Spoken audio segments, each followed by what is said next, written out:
Hello, Ed Krassenstein here with Brian Krassenstein, and today we have a lot to talk about. We're going to be talking about the boycott NRA movement, Rick Gates' latest plea agreement. What else are we talking about, Brian? In addition to the NRA boycott, we want to also talk about an investigation that the FBI is apparently conducting into the NRA to determine if they accepted Russian funds to fund both the Trump campaign as well as other members of Congress. What else? What else is there?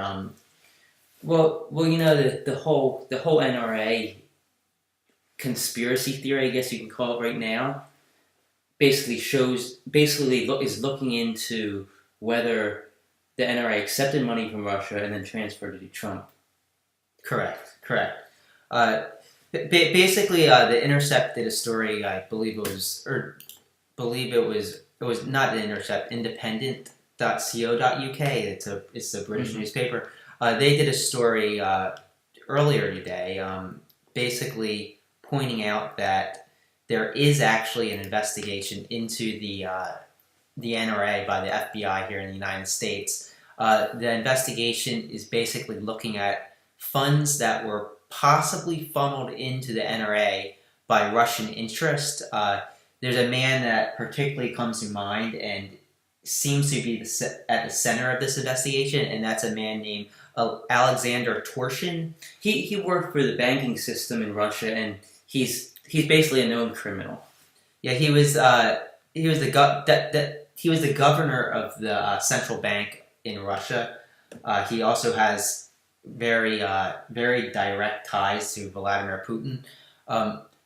In 2013, he was believed to have been at the NRA convention, and then in 2015, in December of 2015 to be exact, he hosted a conference in Moscow where he invited members of the NRA, basically a delegation from the NRA, to Moscow to discuss something. He's a fan of guns. But one of the members in the delegation was Sheriff David A. Clark, who was that guy again? Who was a part of the Trump campaign transition team, I believe, and David A. Clark happened to be there in December for this conference, while Michael Flynn also that exact same weekend was also in Moscow at that infamous dinner with Jill Stein, where he met Vladimir Putin. Now, maybe it's just a coincidence, but that in itself is It seems a bit fishy. At least that's how I feel. Yeah. And I think that's why the FBI is looking into it, because they feel the same way. Okay, now, this Alexander Torshin guy was also at the NRA convention in Louisville back in 2016. And at this convention, he actually met with candidate Donald Trump, and he sat next to Donald Trump Jr. Now, that adds further not evidence, but it kind of adds to the conspiracy. Why was he at the NRA convention? Why was he meeting with Trump? Why was he sitting next to Trump Jr.? Well, I guess you could just say he's a fan of the NRA, fan of guns, fan of the NRA, and Donald Trump Jr. is also a fan of the NRA, fan of firearms. So we can't jump to any conclusions here, but on the surface, things look fishy. Yeah, things definitely look fishy there. Once again, Torshin was a deputy governor of the Russian central bank. He was also pictured with a woman named Yulia. I'm sorry if I pronounced this wrong. Yulia Afarova. She posted a few times on Twitter. She's the one who posted a picture of President Trump on Twitter back in 2013, saying that Donald Trump would make an excellent president. Yeah, and she basically tweeted a picture of herself and Torshin. So there's another tie to the Trump campaign. I believe she is actually the wife of one of the Russian people. Is it Torshin? Or is she married to someone else? I'm not sure. I remember she has a connection to another individual who's in the midst of this Russia investigation, and I believe it's that guy on Twitter who keeps following people. Do you know who I'm referring Oh to? yeah, I know who you mean. I can't think of his name offhand, but he's one of the another controversial figure in the whole Russian investigation. So it kind of ties things together a little bit more. I don't know where this investigation is going to go. I don't want to just come out and say, hey, the NRA is funded Donald Trump with Russian money, but some of the evidence is starting to point in that direction. Well, you got to keep in mind Trump got $30 million from the NRA, and I think that's almost 3 times as much as Mitt Romney got from the NRA in 2012, which makes you question, where did this money come from? Was it just that the NRA said, oh, let's throw all of our ducks in one pond, or is it that they had money coming in from Russia, and Russia requested that they provide the funding to the campaign of Donald Trump? We don't know this. And I think that's something that FBI and probably Robert Mueller is going to be looking into if he hasn't already. It's all going to come out in the long run. Clearly, Mueller knows what he's doing. Clearly, he's really diving deeply into these things. So if the NRA is somehow funneling money to the Trump campaign or any members of Congress via Russia, that's a big deal, because foreign money is not allowed to be influencing campaigns. It's not allowed to be in. Well, we also have to keep in mind that Michael Flynn has flipped, and now Rick Gates has flipped, and both these guys were key components on the campaign. Yep. Michael Flynn was actually at this meeting you referred to in Russia with Vladimir Putin, Joe Stein, this Alexander Torshin. So he knows something. Gates probably knows something. So Mueller has more information than anyone else. It's all going to come out in the long run, and we'll revisit the Gates plea deal that happened earlier today, just in a few minutes. But we want to also touch on other NRA news. As you know, Twitter has had a boycott NRA hashtag, and it actually seems to be working. It's quite well. Not only is it taking off and getting a ton of tweets, but it's become effective. It's really become effective, because it started, and basically people are trying to convince all these different companies who have business ties to NRA, mostly in the form of discounts, providing discounts to NRA members. But people have been tweeting to these companies with the boycott NRA hashtag, and a lot of these tweets have been going viral, including some of our own. And we are seeing more and more of these companies cancel their partnerships with NRA. So it's working. Yeah, already since last night, we've had MetLife. MetLife actually announced only about an hour and a half ago, that they're pulling their partnership deal. Most of these companies are basically companies which give discounts to NRA members. So if you pay your whatever it is, I think it's $40 a year to the NRA, you get maybe a 10% discount off of your insurance. Or any company here is mostly partners that are rescinding their discount offer. Well, like the bank. What was the bank's name that canceled? First National Bank. They had special NRA themed credit cards, and they said no more. We're not doing that anymore. Yeah. So here's a list that we have right now. We have MetLife. We have Symantec. And that includes Norton Antivirus and LifeLock. We have Enterprise, Alamo, and National. They're basically one company. We have Wyndham Resorts. I believe Wyndham actually canceled their partnership a while ago. I believe that was after the Sandy Hook incident. But still, nonetheless, they canceled it, realizing the NRA is, well, in some people's opinions, a corrupt organization. We have Best Western, and we have First National Bank of Omaha. We also got word just a few minutes ago that Governor Rick Scott's photo has been removed from a planned NRA speaking engagement in May. So we don't know if... That's interesting. Well, Governor Scott is planning to run for Senate. Yeah. Or at least people assume he'll run for Senate of Florida, because his term as governor. And after this incident that happened in Florida, there's a lot of people that are standing up against the NRA, even Republicans. So I just don't think Scott wants to be connected to the NRA for his upcoming Senate run. If he we don't know if it was Rick Scott who requested his picture be pulled off of the NRA website, or if it was the NRA that maybe got mad at something he said or did. I don't see Rick that. Scott's campaign is right now saying that he didn't have anything to do with it. So Should be who knows? interesting to see Who knows with these politicians whether they're Well, being honest? I don't know if you saw recently, Rick Scott also just came out and against President Trump's idea of arming teachers in the state of Florida, which I agree is a stupid idea. He came out against that, and he prefers to have armed guards in the schools, which I tend to think is a better idea than arming teachers. Yeah, trained armed guards. Maybe veterans who have been unable to get a job, or veterans who want to help protect the schools. I think that's a smarter idea. I know Trump mentioned the idea of concealed guns that teachers can carry, but because he said that students are going to be scared to see armed guards. But at the same time, these armed guards can also have concealed guns. They don't have to be out in the open. They don't have to be carrying machine guns with them. Yeah. I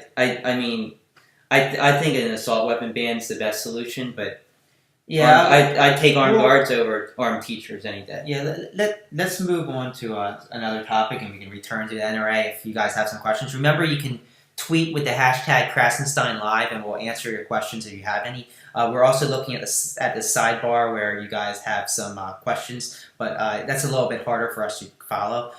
So let's move on to Rick Gates. It's been a long time coming, but he has finally pled guilty to two counts. Two counts. One count of conspiracy against the United States, and one count of lying to the FBI.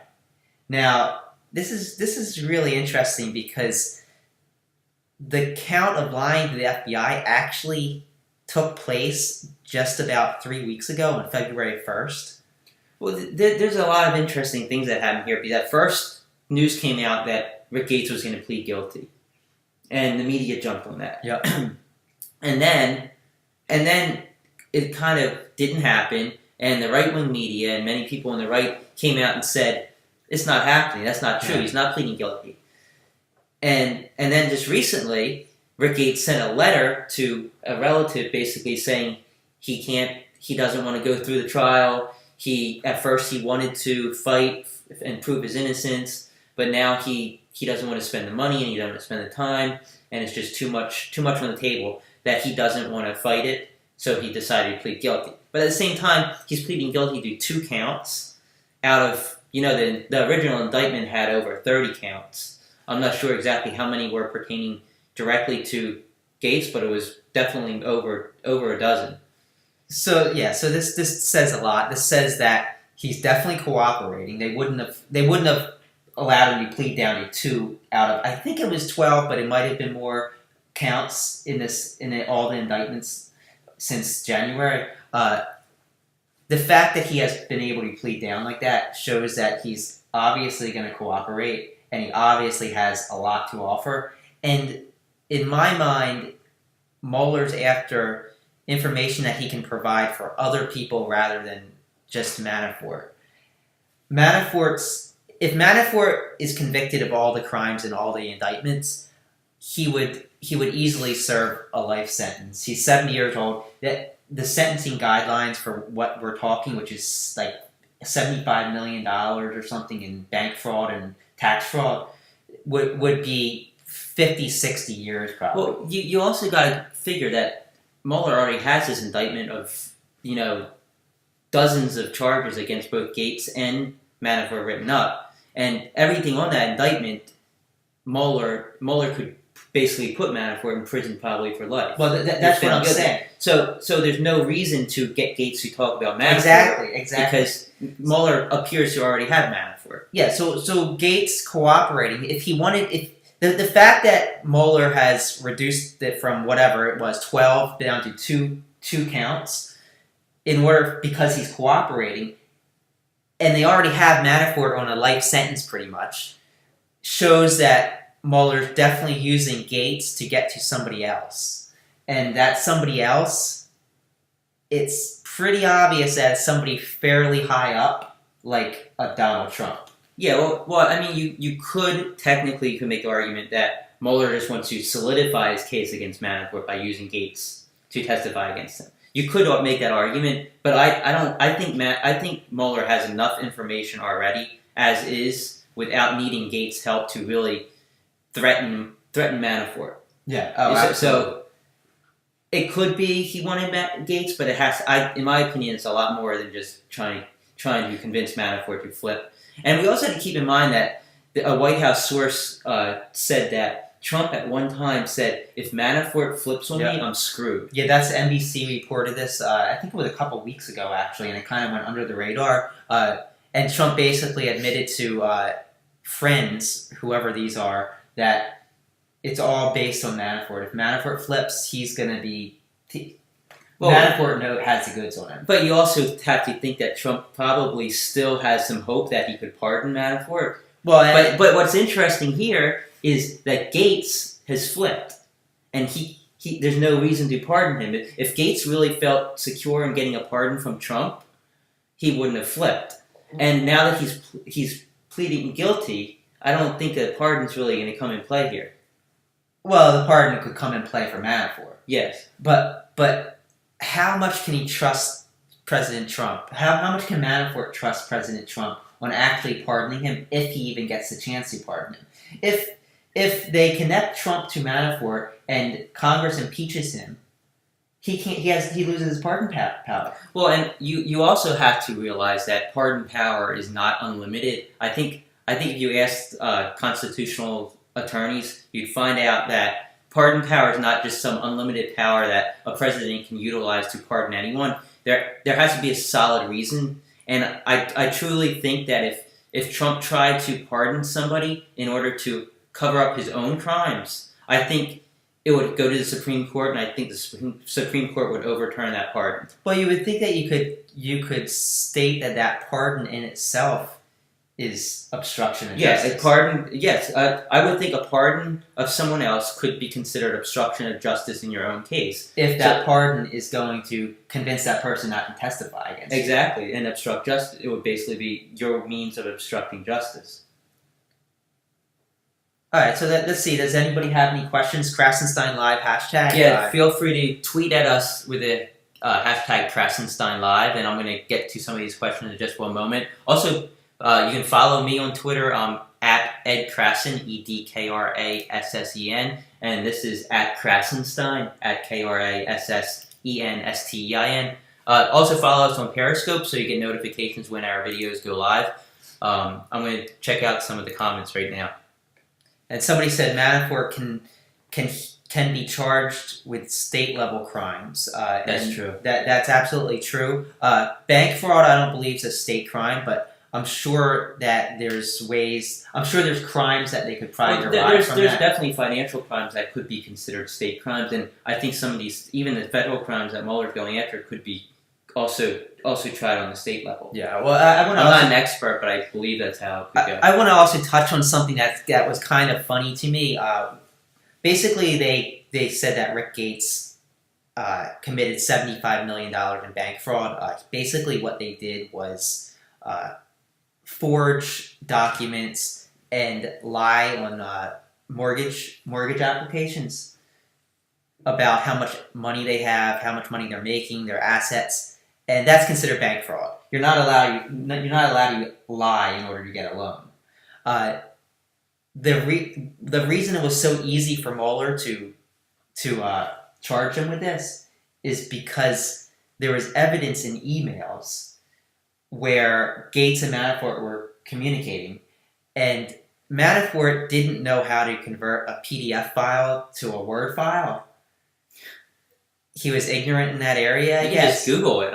I just Google that all the time when I need to do that. So he didn't know how to. He couldn't manipulate his balance sheets and that he had. So he sent the PDF file to Rick Gates. So for those who don't know, a PDF file cannot be edited without special editing software. But if you convert it to a Word file, you can edit it in Microsoft Word. Yeah, and then convert it back to a PDF if you desire. So Paul Manafort emailed the PDF file to Rick Gates, asking Rick Gates to convert it to a Word file so that he can change the numbers. Rick Gates converted it to a Word file, sent it back to Manafort. Sorry about that. Sent it back to Manafort. Manafort changed it, made it appear as if he had more assets or more income, sent it back to Rick Gates to have it converted back into a PDF file. That's a And they have this communication where they're blatantly saying, we gotta change our income, we gotta change our assets so that we can get this loan before they send it off to the bank to apply for this loan.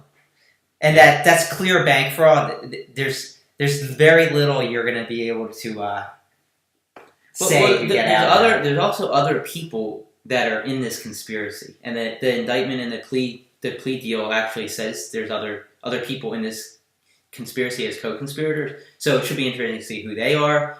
If they end up reaching some kind of agreement, if maybe perhaps they already have, that's going to be something you follow. I'm gonna go to some. Do you have a question? So somebody just said that Mueller is probably going after RICO charges as a crime organization, and I actually think that there's a definite possibility that he's going to go for a racketeering or RICO case. Well, that could also happen on the state level in New York State. Happen. But I don't know that would be related to Manafort and Gates. So basically, if they charge them in a RICO case, and they also lump dozens of other individuals, including these 13 Russian nationals that they indicted the other week. Well, we still haven't actually connected the two yet. No, but there hasn't been any evidence connecting the Russian indictment to these guys yet. But basically, what I'm saying is, if they combine all these people into a RICO case, which it looks like it could be going that direction because you have different areas that are different groups of people getting indicted. If they connect them all, they all will be charged with basically the same crimes. So if it's a RICO case, basically charges every person that's indicted in the RICO case with the same crimes as everyone else. So Manafort could be charged with the hackings that these Russians may have conducted. If there's a link that yes, exactly. And if Trump or Don Jr. or Kushner are linked to the conspiracy in some way, they're also charged with those exact same crimes. So that makes it interesting. Whether that's the route he's taking or not, we don't know, but it's definitely a possibility. All right, I'm going to get to some questions on Twitter. Suzu Higgins says, do you believe those that are being indicted in the Mueller investigation and have not cooperated yet are expecting a presidential pardon? Is that even possible for them to receive, given the scope of the investigation into collusion and that Trump was likely aware? Is it possible that Trump will try to pardon them? Absolutely.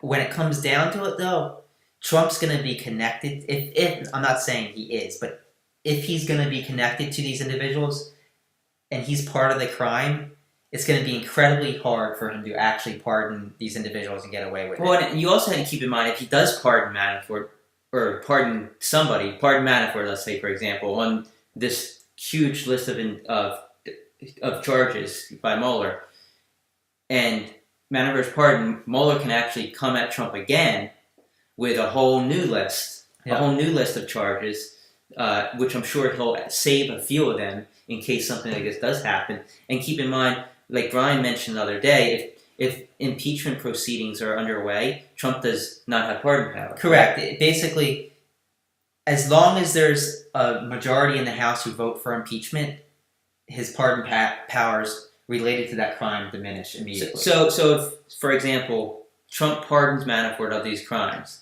and then Congress is like, wait a minute, this is crazy. He can't be pardoning Manafort in order to cover up his own crime. Let's vote to impeach. Well, and then Manafort could throw a whole new bunch of charges. Yeah. I mean, Mueller could throw a whole bunch of new charges at Manafort, and Trump wouldn't be able to pardon those because he'll be under an impeachment. Yeah, so Manafort would have escaped those initial charges for the time being, but those secondary charges Trump would be powerless. Yeah, and I think Mueller knows what he's doing. I think he's preparing himself for everything that could happen. Yeah, I also want to touch on a point. I started talking about it before, and I kind of got off track. On February 1st, 2018 is when Rick Gates lied to the FBI, lied to the Mueller investigation. Mm-hmm. That was when he was actually giving a proffer to the Mueller team. Basically, a proffer is when you're speaking. You get a queen for the day. It's called queen for the day, and you can speak to the FBI and basically tell them the crimes you committed without really having it come back at you, because they can't use your testimony against you. Yeah, so basically he lied to them when, like, that's the most moronic time to lie. That's the worst time to lie to an agent, is during a process. He's not even gonna, he can tell them this, and they're not going to even charge him with a crime for it. Well, they could go back and find new evidence that backs up the crime that he told the FBI. And the question was whether he discussed Ukraine with Manafort and other individuals, and he said no. And it's evident that Gates was working with Manafort, conspiring with Manafort, in order to help the Ukrainian president Yanukovych, and they basically were his campaign managers, and they actually helped get him elected, and actually allegedly helped him flee to Russia after he was overthrown by the government. Yeah. I'm going to take another question here on Twitter.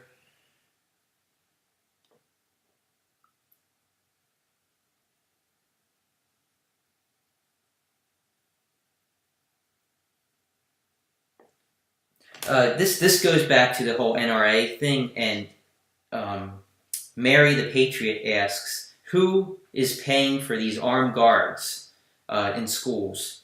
Did Trump say who? And well, first of all, Trump isn't suggesting armed guards. He's suggesting armed teachers, and he wants to give them bonuses for carrying a firearm.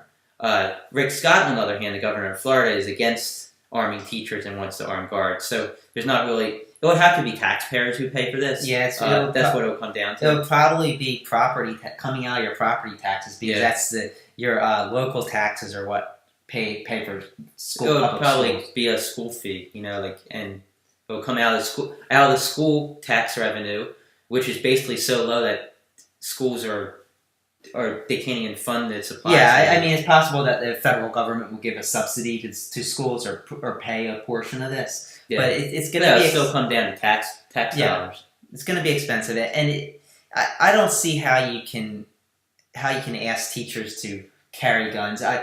I've spoken to many teachers, and they're all against it. They all think that they all worry about what could happen, whether you're firing into a crowd of people trying to hit the gunman and you hit another student, or teachers are there to teach. They're not there to shoot their students, and many teachers love their students, and having to shoot a student, even if they have a gun, it's not so easy. The other issue is that their accuracy. They're not trained, heavily trained like police officers are. And even police officers, when they're under fire, I think they're hitting their target. The percentage is 18%. Well, the NYPD was 34%. That wasn't when they were getting shot at. No. That was when they're just shooting at a target. When they're actually getting shot at, I think that drops to 18%. And to expect teachers to shoot at the same rate that officers do, who train constantly for this, is just ridiculous. And when you're shooting, if you're not shooting your target, what are you shooting, or who are you shooting? You might be shooting innocent victims. Yeah, and then that's going to be on a teacher for the rest of his life. Well, there was actually a case in Pakistan. I know it's a totally different world, but teachers do carry guns in the classroom, and one of them was cleaning his gun, and the gun went off, and he killed a student. So it's anything can happen. I think introducing multiple guns into classrooms isn't the way to go. Yeah, I agree. All right, so anybody else with questions, you can tweet at us with #Krassenstein Live if you want to retweet.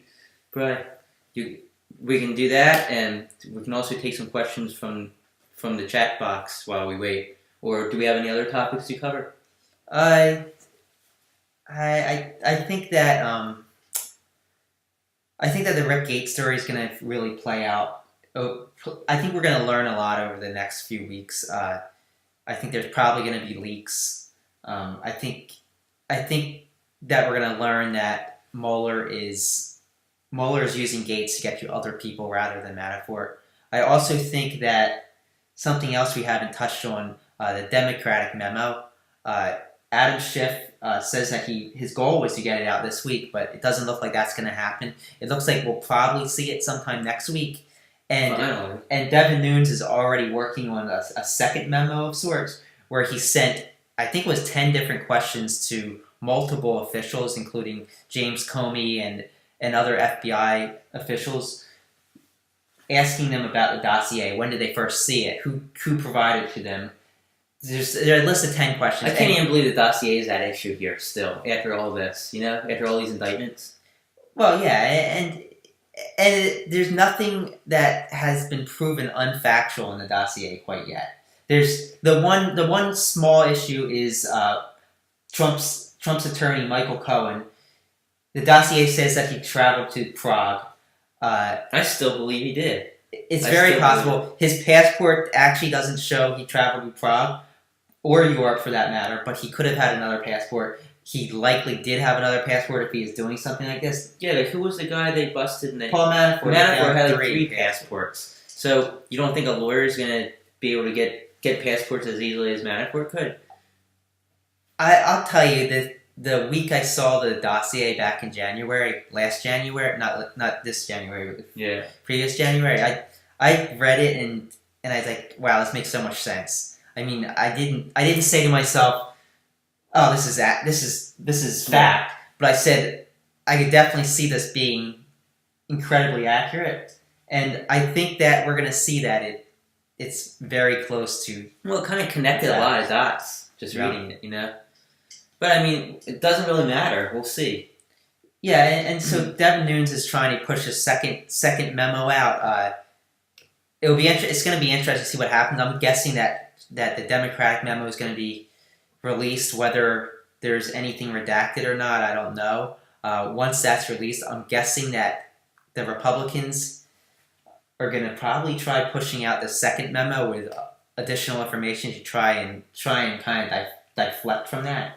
Yeah, I'm guessing the new Republican member is going to come out like almost immediately after that. Yeah. And I'm sure Trump's not going to delay that one at all. No. Or ask to redact anything in that one. Another piece of news that came out this morning was that Chief of Staff John Kelly, as well as H.R. McMaster, are both considering resigning, according to. Well, I don't know. It was resign. It was they're kind of. McMaster is kind of going to be moved back into a military. No. This was a separate story from 4 sources within the White House, who said that there's too much friction between Trump and Kelly and McMaster, and both Kelly and McMaster are right now considering resigning, and that should be interesting. Yeah. So that's another piece of news that's probably going to kind of divert attention. Well, everything I say says the White House is a complete mess right now. Yeah, I mean, how can? But I mean, like that was Kelly. Kelly was supposed to be bringing everything together and fix it, which I think he kind of fixed a lot of that for a short while. He slowed down Trump's tweets for maybe 3 weeks. Well, and then this Rob Porter incident happened, and Kelly kind of lost respect within the White House, I think. Oh yeah, definitely. Let's see. We have another comment on Twitter. What is your opinion of the Dutch lawyer Van der Swaal, that would be, who was indicted this week? I think there's some connections there with Manafort and Gates. Yeah, I think that might be what actually convinced Gates to decide to plead guilty after he was kind of going back and forth of whether he should or not. I think Van der Swaal actually provided Mueller with some testimony and information evidence that shows that Gates committed these additional crimes. Well, and his father-in-law, German Khan. I mean, that's a connection that would you like to explain German Khan a little bit more? Yeah, I forgot a little bit about. Yeah, we actually went over German Khan. Oh yeah, he was connected to Alpha Group. He's actually one of the founders of Alpha Group, which is the owner of Alpha Bank. And several months ago, there was reports that Alpha Bank was pinging the servers at Trump Tower. Yeah, you might remember this, and it was kind of like people kind of brushed it off as a conspiracy theory of sorts, that this bank, for some reason, they kept sending signals to the computers located in Trump Tower, a ping, which is basically like bouncing signals off of it. Yeah, basically it's like seeing if the server's there. They're Yeah. testing to see the server's there. And the theory back then was that it was basically a back channel between the Russians, Khan, who's directly tied to Putin, and Trump Tower. And that story kind of faded out, but then this whole thing with this indictment with Zwan kind of brings that back to the surface. Yeah. Yeah, somebody mentioned 20 servers. I think that's I think 20 servers were being pinged. I'm not sure. It was a significant amount of servers, and 80% of the pings were coming from Alpha Bank. So that made it interesting. There's theories that it could have just been Trump Tower sending out a ton of spam emails. Whether that's true, that's kind of believable too, so I don't know. Probably Trump University. Maybe it was Trump University sending out spam emails. Oh, yeah, who knows?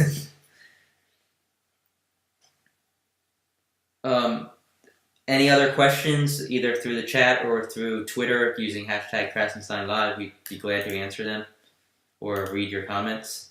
The whole NRA thing should be interesting to follow as well, with more and more companies boycotting them or shutting off their business deals. There's a few companies that still have not terminated their business deals with NRA, and they include Amazon, who still shows NRA TV through their service, and there's also FedEx, who's one of the biggest shipment carriers in the country.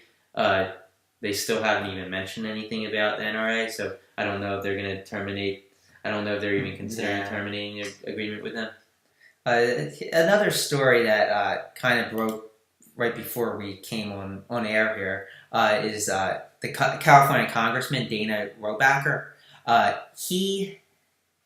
He's kind of being tied into this Rick Gates plea deal now. That's interesting because he was kind of separate for. As I mentioned earlier, the lie that Gates told on February 1st of this year to the Mueller team was based on a meeting he had where Ukraine was discussed.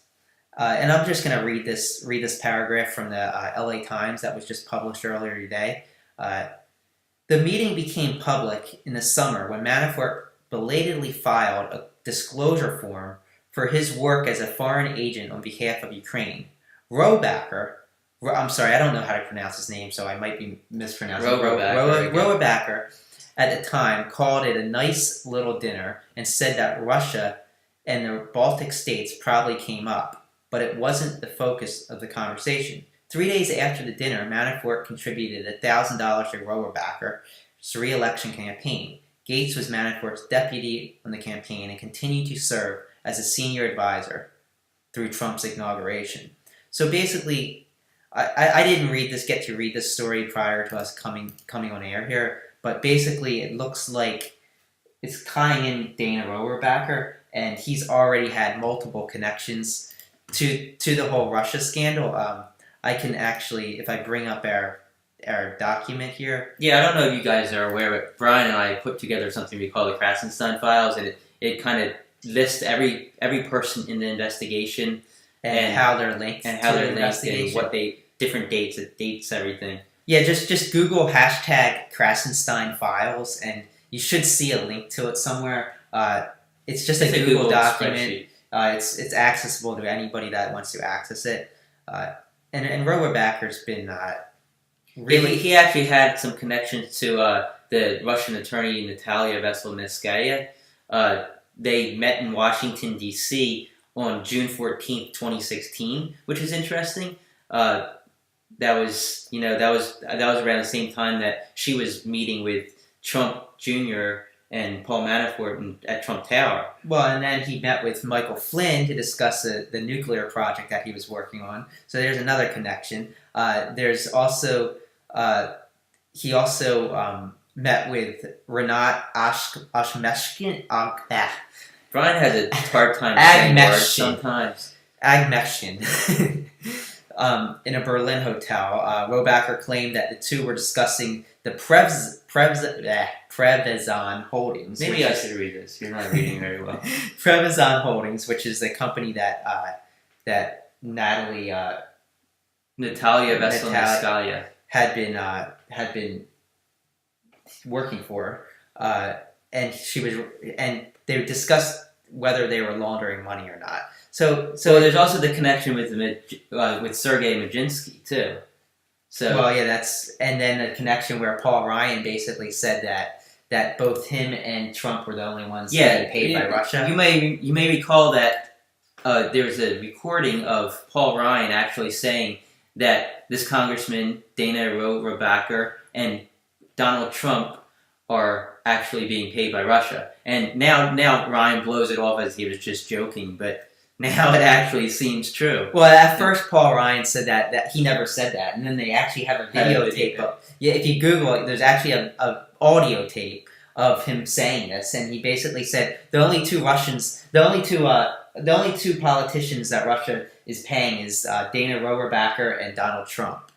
And once the video came out, Paul Ryan's like, I was just joking. Yeah, it was just a joke. And then it kind of just got fizzled out like everything else. Like nobody cares anymore. And it's absolutely possible that he was joking. He forgot about it. Whatever. But it definitely is something that seems fishy. Seems fishy, and I think that could link Paul Ryan to all this. I don't have too much confidence that Ryan's going to go down in all this. I think Mike Pence might have a better chance of being connected to this. Paul Ryan could, but I wouldn't get my hopes up. Well, Paul Ryan's probably not going to be the Speaker of the House after 2019. And I wouldn't be surprised if he was to step down. Yeah, well, there's stuff going on. Like he might not even run for re-election. That's kind of something that's going back and forth. We're not really sure if Ryan's going to run for re-election or not. But even if he does, if the Democrats reclaim the House, the majority leader is going to be a Democrat, and that's who would become president if President Trump and Vice President Mike Pence were to get impeached. So that could be an interesting turn of events. Yeah, Nancy Pelosi is the Speaker of the House now. Whether she'll be the Speaker of the House in 2019 or not, who knows? It could be somebody else. It could be Joe Kennedy, for all we know. Yeah, and some people suggest, why doesn't Hillary Clinton run for the House, run for Congress, and she can be the Speaker, and then they can put her in. That's not a bad idea. It's not going to happen. But we could dream. Are you sure about that? It would certainly get under Trump's skin. And all right, we've got some more questions on Twitter here. Remember, if you have any questions, you can tweet at us with hashtag Krassenstein Live. Questions or comments, that is. Diana Hoskins says, Manafort seems intent on fighting the Mueller charges, but surely he has to know he is screwed. Is he just delusional, or do you think he has some other end game, like a pardon? I think he has hope for a pardon. Either he has hope for a pardon, or he's just waiting this out. I'm sure he doesn't want to spend the rest of his life in prison. I've got to agree with Eddie. I think the pardon is absolutely what's keeping him quiet right now. He knows that if he does flip, he's not going to get the pardon. He'll still probably get a decade or more in prison. Yeah. And who knows his connections with Russia. Who knows if he fears for his family's life. There's a lot of ifs, but I think, like he's shooting for the pardon's what he's hoping for. And that's my opinion. Unless you think he's innocent. Yeah. But I don't. And I think anybody who reads the indictment would feel pretty confident that he's not innocent. Although indictments are just charges, they're not actually convictions, so you guys decide. All right, let's see. There's Kim Resists. This is in relation to the boycott NRA hashtag that's been trending on Twitter and actually has helped get companies to cut their business ties with the NRA. She tweets, I contacted Amazon via live chat on the app. I was assured that my complaint, NRA streaming services, would be reviewed by their video leadership team as a high priority. I will not order even a toothpick and will allow my Prime membership to expire until NRA is removed. It should be interesting to see what Amazon does because by canceling the NRA live video, they're not really losing much money. If No, anything, I don't even know. The only thing they're going to lose are NRA supporters. Yeah, I mean, do you really think people are going to cancel their Prime membership because they can't watch NRA live TV anymore, which can probably be watched elsewhere online? Yeah, Roku. You can most of the streaming. You probably streaming watch sites, it on the NRA website. Yeah, I agree. Yeah, I think that they're getting a lot of feedback. This whole boycott thing has really picked up steam over the last 24 hours. It surprised me how many companies are actually pulling out from partnerships with them. Well, you got to figure that they think that more of their customers are against the NRA than for the NRA in this instance, and they feel that by cutting off their relationship is going to help business rather than hurt it. Because you do got to figure if they do cut off business with the NRA, the people who are supportive of the NRA might decide that they don't want to do business with these companies. So it's a back and forth. You can kind of understand why these companies have some things to think about. I'm sure Amazon, since they have so many customers, has to decide what's going to be best for them. I think that's what it's actually going to come down to.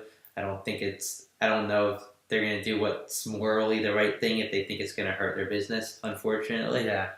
Somebody asked about the Kushner portion of the investigation, why we haven't heard anything. Has it stalled? They ask. I think that there's a lot going on behind the scenes that we don't know about. I think Mueller's probably deep into the Kushner thing. I just don't think he's ready to pull the trigger on an indictment yet because Trump can pardon him. Yeah, I think he wants to get all the evidence he has, and he wants to charge as many people as he can before he actually moves on to Trump's inner circle. I think the reason for that is that he wants the country to see. He wants everybody big picture. See. He wants the country to see the big picture and actually come to the realization that if these people are guilty, that they are to know that they're guilty. So that when Trump does try and pardon them, people can see that pardon for what it is. Yeah, I think that's the important thing. And although Mueller has probably progressed significantly, probably has gone really deep into this Kushner thing, I think that there's still some he needs to investigate. He still probably has people to talk to. He probably wants to flip some individuals. He wants to get more information. He wants to have an airtight case before he starts indicting them, especially since he probably expects Trump to pardon him. Yeah. And if there's an airtight case in which there's clear evidence of multiple crimes against him, it's going to be hard for Congress not to impeach. Yeah, I agree. Impeach Trump if he pardons. Yeah, and especially if it's a new Congress that comes in, without the biases and without the connections to Trump. I think that's going to be a big key too. Somebody said facts are facts. How can anybody challenge facts? And it's a good point. It's incredible what you can find on the internet when you're researching stuff. It literally takes you 5 or 10 minutes to actually research a topic and decide whether what you read before is true or false. Snopes is a good website. I know those on the right are going to say, "Oh, they're biased towards the left." They're not. You can't be biased if you present facts. They're presenting facts. They're presenting hard evidence. It's even if they were biased, they're still presenting the facts. So yeah, exactly. It's like they could take a tone that's more to the left. Well, it's like the people who say the FBI is biased against Trump. It still comes down to providing evidence to the courts, and the FBI doesn't determine guilt. They only provide the evidence in their favor. So even if the entire FBI was biased against Trump, in order to actually convict him of something or convict anyone of something, they need hard, solid evidence. Well, yeah, it's not Mueller who's going to decide if Trump's guilty or innocent. It's a jury. Yeah. And a judge is going to a judge will have to accept evidence or not accept evidence. It's our judiciary system that's going to determine innocence or guilt. So it can't be a conspiracy. There can't be a conspiracy to lock President Trump up because government officials aren't the ones determining if he gets locked up. The judiciary is. Exactly. And it's just so ignorant to say that there's this huge conspiracy a deep state conspiracy when you were relying on the judiciary system and a jury of your peers. Yep. All right, let's see. We got a couple more questions. Hashtag Krassenstein Live if you want to ask any questions or make any comments on Twitter. I'm going to read a couple right now. SC Native says, can we really expect a Republican Congress to impeach? Secondly, do you guys hold this forum regularly? I don't think the Republican Congress is going to impeach, at least not this one. Maybe the new Congress that comes in. Hopefully, it's not Republican. There might be some new Republicans who come in, but I don't think it's going to happen. I think if there's an impeachment, it's going to happen after the beginning of 2019. I don't know if you have a different opinion on that. I somewhat agree with Eddie. I think that if Mueller was to come forward with clear evidence that's indisputable that multiple crimes were committed by the president and his staff, I think that it's possible that Congress could impeach. I think that it's going to take a whole heck of a lot to get them. Yeah, I agree. And the second part of the question was, do you guys hold this forum regularly? And we have been doing these live videos 2 to 3 times per week. You can subscribe to our Periscope channel here, and it would notify you when we go live. You can also follow us on YouTube. I've been uploading these videos onto YouTube for the ones that. If you can't see them live, you can watch them on YouTube later. Just search for Ed and Brian Krassenstein YouTube, and you should find our channel there. And anything else to add there? No, I think that's good. Can you please do a live talk about mental illness versus hate terrorist crimes? Mental illness is definitely to blame for many of these shootings, but guns are also to blame. The president basically went back on a law that Obama had signed. Well, mental illness isn't going to commit mass shootings if they can't get guns. If these perpetrators can't get guns, yeah, you can't just say take care of mental illness. That will take care of the problem. You look at all these other countries like the United Kingdom and Australia. They have mental illness just as much as America has mental illness. It's not like difference in the drinking water or something.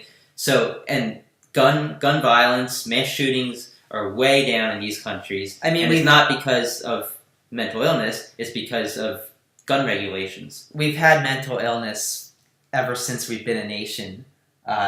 We haven't had these high-powered rifles for more than, Well, and in the decades. 90s when Clinton banned assault weapons, mental illness didn't change there, but the rate of mass shootings certainly did. They certainly went down. Yeah. So I think mental illness is to blame for some shootings. Terrorism is to blame for some shootings. But it's crazy. There's approximately 11,000 gun deaths in America every year.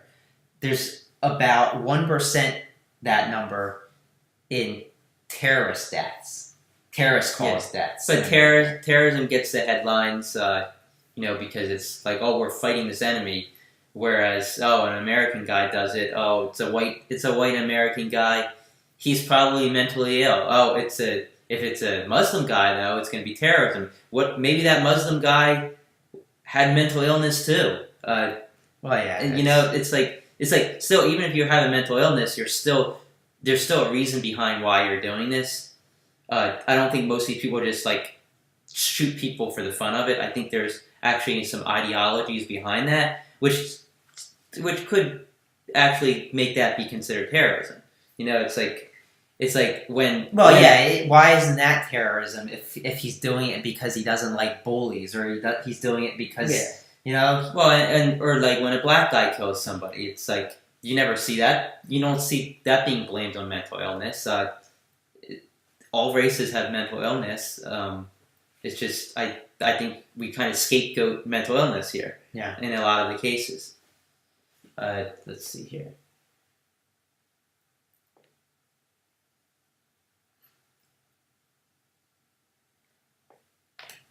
Any more questions? Feel free to tweet at us or leave them here. I think that I think that the whole gun debate's gonna drag on, but I think that this time is different. I think that there's a lot being done. I think these kids from Parkland, Florida, are are pushing things much further than they have been in the past.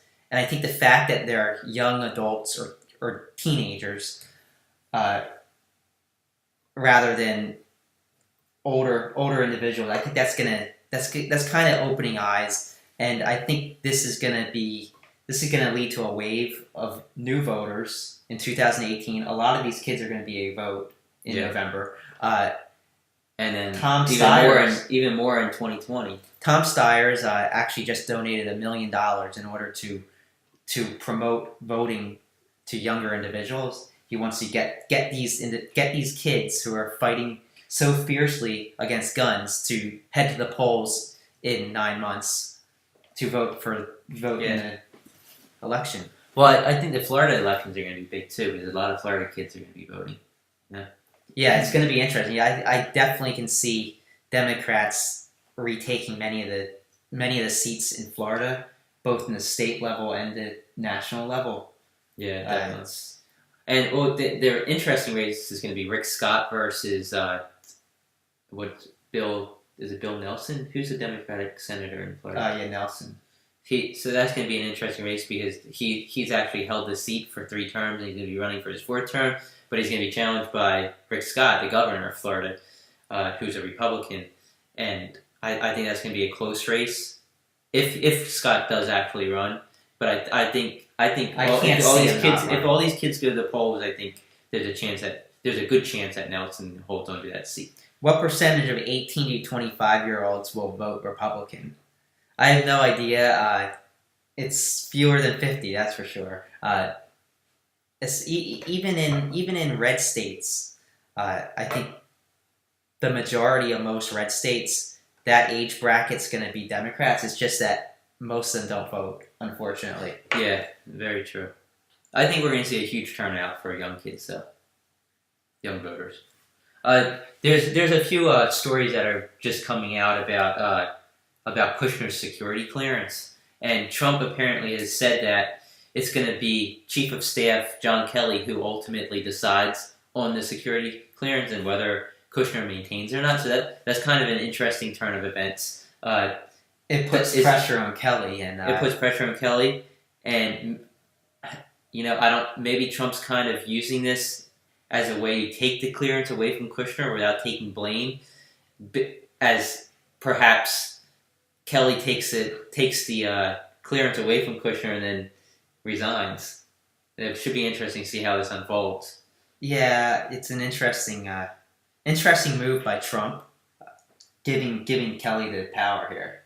Yeah, definitely. Especially after all the talk that Kelly's thinking about resigning. So, yeah, I think that's going to be something that's really interesting to watch as the next week or two unfold. A, does he keep his security clearance? And B, does Kelly remain in the White House as the chief of staff? And if he does leave, who takes his position? That should be something interesting to see as well. So, let's see. Any other questions from anyone? Either hashtag Krassenstein Live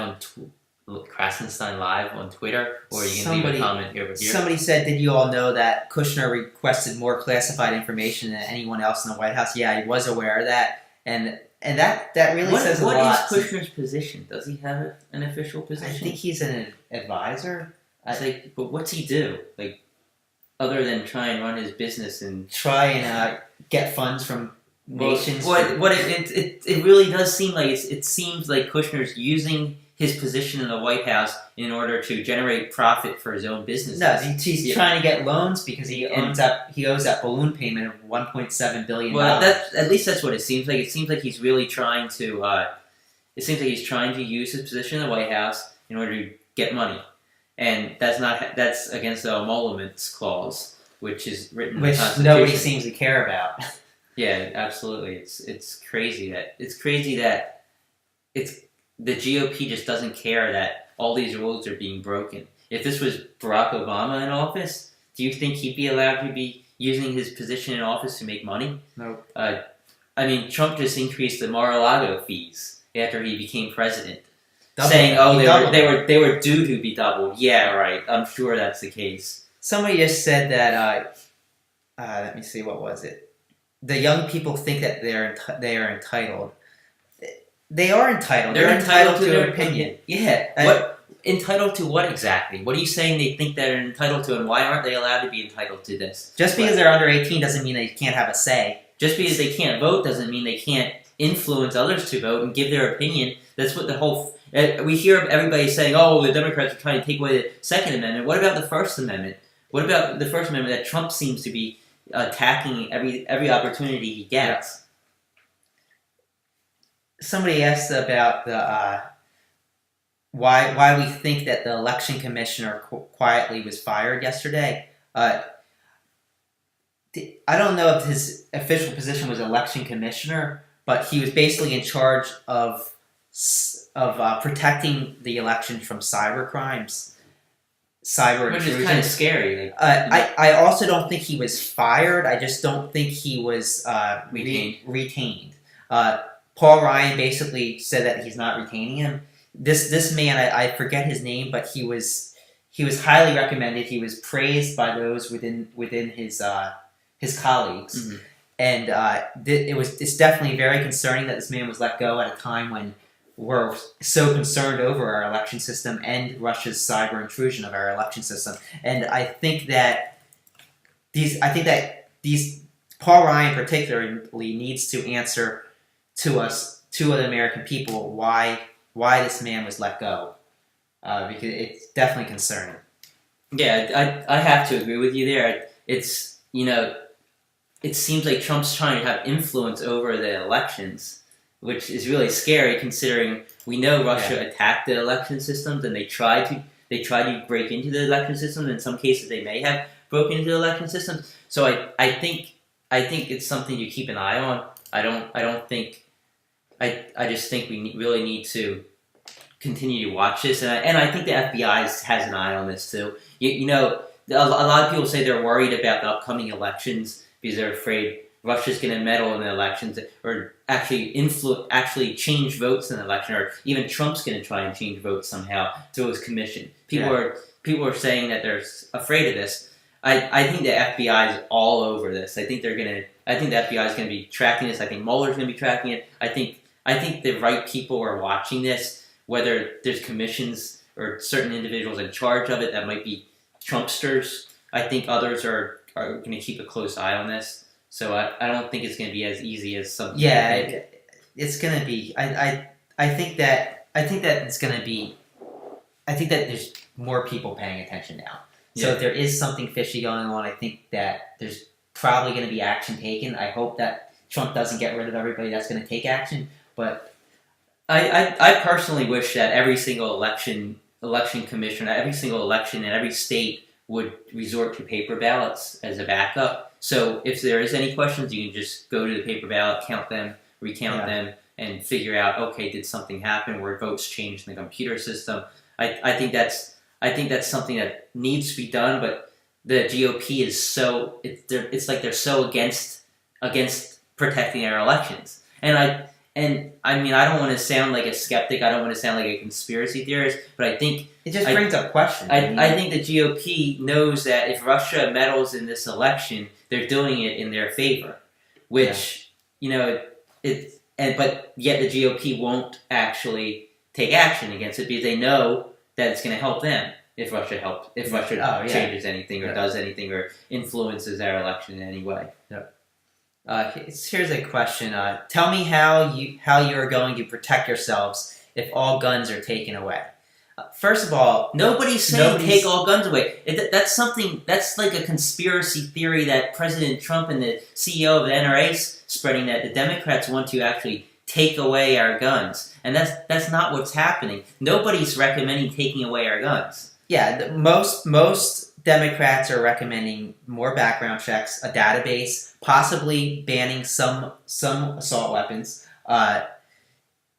You can still protect yourself with a handgun in your drawer. If you're at home, shotgun. It's like if you're at home and in the middle of the night somebody breaks into your home, you're not going to pull out an AR-15 and start shooting all around. You're probably going to pull out a shotgun or a handgun. Something easier to shoot. It's like the Second Amendment guarantees us the right to bear arms. It doesn't guarantee us the right to bear any arms we choose. This was actually an argument that was made during the assault weapons ban of the 1990s. And I believe it was Judge Scalia, Supreme Court Justice Scalia. I want to chime in. It's not really proper to say assault weapons because there's not really certain guns aren't classified as assault weapons. So that's just something that's just something some Democrats need to kind of stop interrupting and let me finish.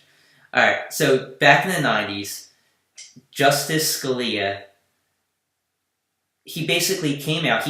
The courts, as you know, make rulings, and these rulings are to be adhered to. And we go back to these rulings over and over again. Scalia said that the Second Amendment is not unlimited. It's not unlimited, just like the First Amendment is not unlimited. For instance, the First Amendment says freedom of speech, but that doesn't mean you can run into a movie theater and scream fire. That's still a crime. Yeah. Just like the Second Amendment is not unlimited. The right to bear arms doesn't mean you have the right to bear any arms you choose.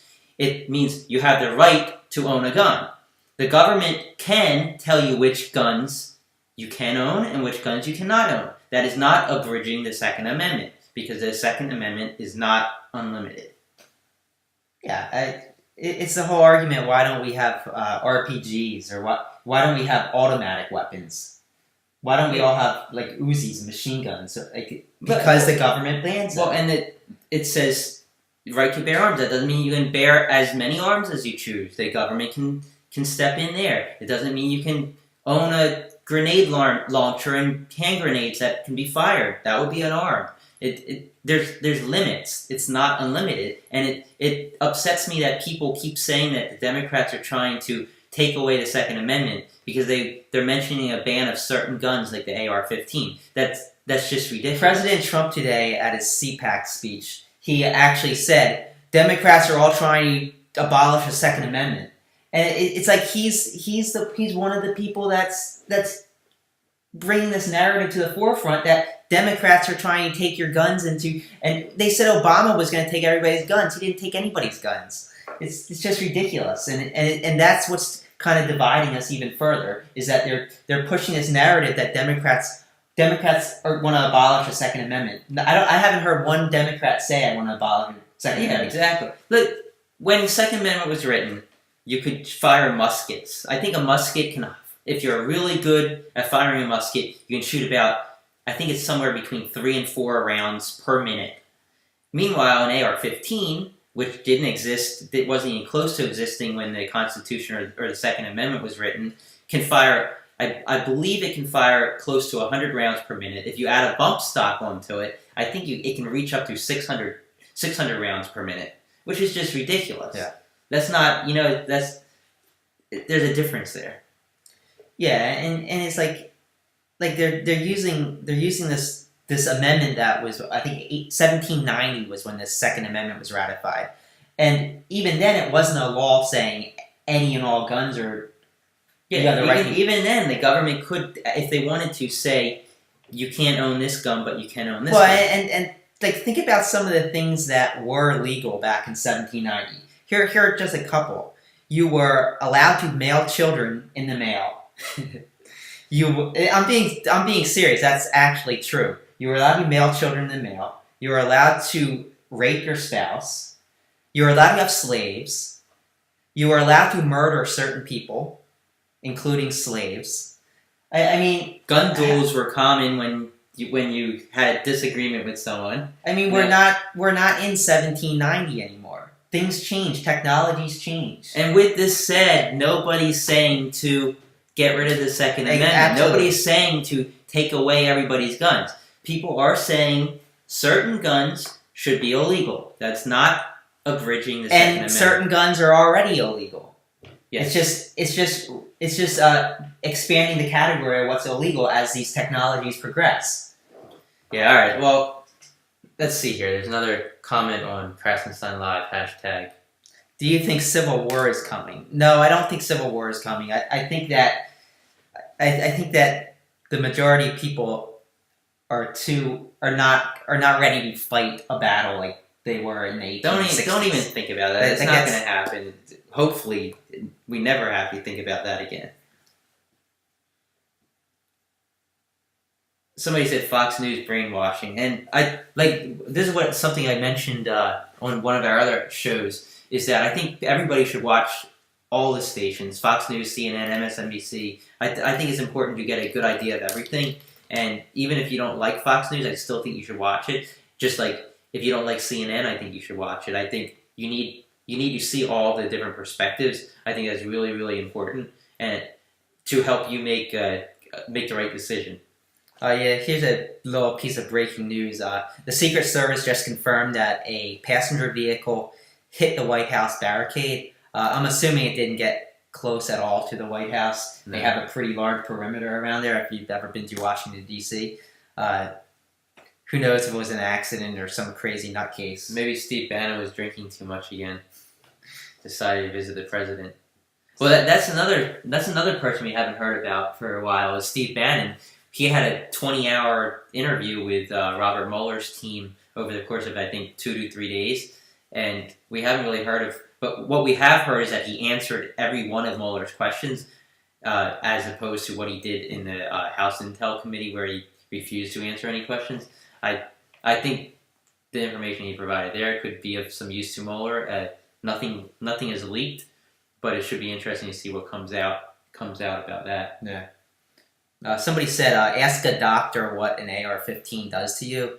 And I've actually read up on this earlier today, and it's not pretty. An AR-15 basically fires at about 3 times the speed of a normal handgun. I mean, a bullet travels 3 times the speed. Yeah. So when it pierces a human body, it basically pulls all the tissue towards the back. So even though the bullet might be, I don't know the caliber or anything, but if it's say it's a half a centimeter, it actually, when it exits, it has about an exit wound the size of an apple, and if it hits a bone, it pretty much not vaporizes, but powderizes the bone with a 3-inch diameter.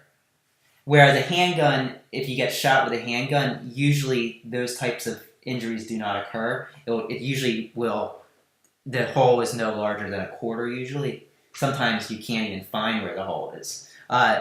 It just goes to show just how much damage these guns can do to the human body. Yeah. Another thing I read was that if the bullet hits the liver, it's basically comparable to dropping a Jello mold onto the floor. It just blows it up.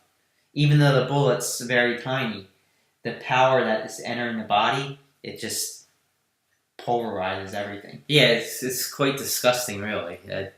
I just wonder why anybody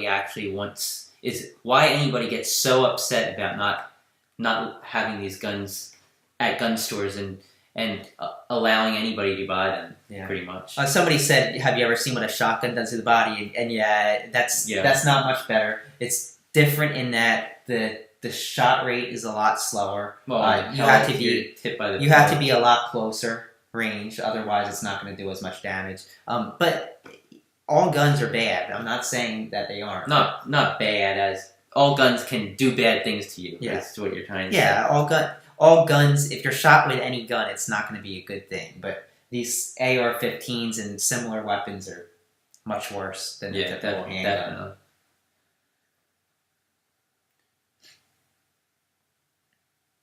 Do you blame the sheriff for not approaching the man with the AR?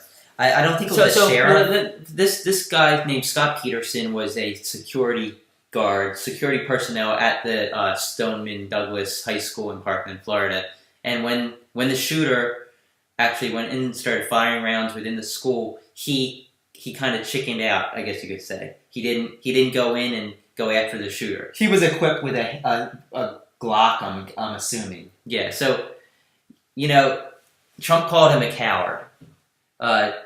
If his job is to protect the school, he probably should have done something, but I can't blame him for not going to the school with a handgun and going after somebody with a AR-15 spraying bullets all over the place. You really don't have a chance there. I think this really reinforces Trump. The stupidity of Trump's argument that teachers should be armed. Where a trained security guy chickened out and didn't do anything about it because he is afraid for his own life. You think that a teacher with a handgun is going to go track down somebody spraying bullets like raindrops throughout the school? It's it's like I don't think anybody really knows how they're going to react in that situation until a situation like that actually occurs. Oh, most definitely. I think this guy Peterson, I'm guessing he probably thought he would go in, but when he heard bum bum bum bum bum bum and he realized he has a handgun, it's pretty much a no-win situation. I was actually reading an article that said when police enter an active shooting situation, 47% of the time that police officer is either wounded or killed. So it's like, okay, Russian roulette. There's 2 bullets in the chamber. Or there's 1 bullet in the chamber, and there's two possible shots, and one of them you're gonna get killed, one of them you're not. So it's something I haven't heard of, but I think would be a good idea is having safe rooms within schools. Perhaps like every other classroom would have a safe room with a connecting door. Whereas if this starts happening, you're gonna hear the first gunshot. As soon as you hear a gunshot, you go into panic mode. You go into the panic room and lock yourself in there. I think that would at least protect some lives. Yeah. And within that room, there'll be phones and there'll be alarms and stuff. You can talk to the first responders and communicate with them. I think that's something that could save some lives. It's just that that's a whole lot of extra space for if you're going to have multiple classrooms. I think it's something that new schools should have. It should be something mandatory that new schools or schools who remodel a certain amount of their school should be forced to do. I actually saw a whole system that this more modernized school had, and the first thing they had a red line of tape in the corner of their room, and behind that line, nobody looking in through the door of the classroom could see there were students in the classroom. So basically, if they all what was the barrier? It was just a red line of tape. But if all the students, if there's an active shooter, they'd all go past that red line, and then if anybody looked in the window to see their students, it looked like nobody's in the classroom. They also had these cannon type devices on the ceilings within the hallways, and any teacher could pretty much press a button in the classroom, or the security team in the security room could press a button, and it would create smoke in the hallway at the location the shooter was at, so he couldn't see. They also, every teacher had a button. But how do you know where the location that the shooter is at? There's video cameras everywhere. Okay. So and this was all available to the sheriff's department as well as the security team within the school. So the sheriff's department could be watching as this gunman went down the hallway and pressed zone 2, create a big smoke screen. It created sound and alarms, and it just disoriented the shooter. And that was just one of the ways that modern new schools could protect. They set up this whole system was $400,000. So yes, it's expensive, but in the whole scheme of things, a typical new school in a larger suburb probably costs what, $25 million to build. Yeah, so exactly. In the whole scheme of things, it's not a whole lot of money, especially when you could save dozens of lives. Yeah, there's going to be a lot of ideas that come out, but I feel that the assault weapon banning certain guns will help, like the AR-15. I mean, you look at all of these mass shootings, and the one common denominator is the AR-15. People say, okay, you ban the AR-15, they're just going to use another gun. But banning the AR-15 will help to some degree. It will. Yeah, and there's mass shootings with handguns, but the majority of the high casualty mass shootings are guns like the AR-15. Yeah, I agree. I don't know. Should we call it a show? Yeah, I think we covered pretty much everything we wanted to cover for the day. We'll probably do another one of these sometime next week, maybe Monday or Tuesday, depending on our schedule. Yeah, remember to follow us on Twitter, follow us on Periscope so you can get notified when our videos go live, and you can also follow us on YouTube and watch our previous videos, including this one. I'll put this one up later. Just search for Ed and Bride Krassenstein on YouTube, and you should find us. I had to disable the comments on YouTube because it was like a bunch of Russian trolls were trolling us. They're telling us how ugly we were and stuff like that. So I had to disable that, but you can always comment to us on Twitter. You can always hashtag Krassenstein Live. Yeah, I think that's good. Thanks for watching.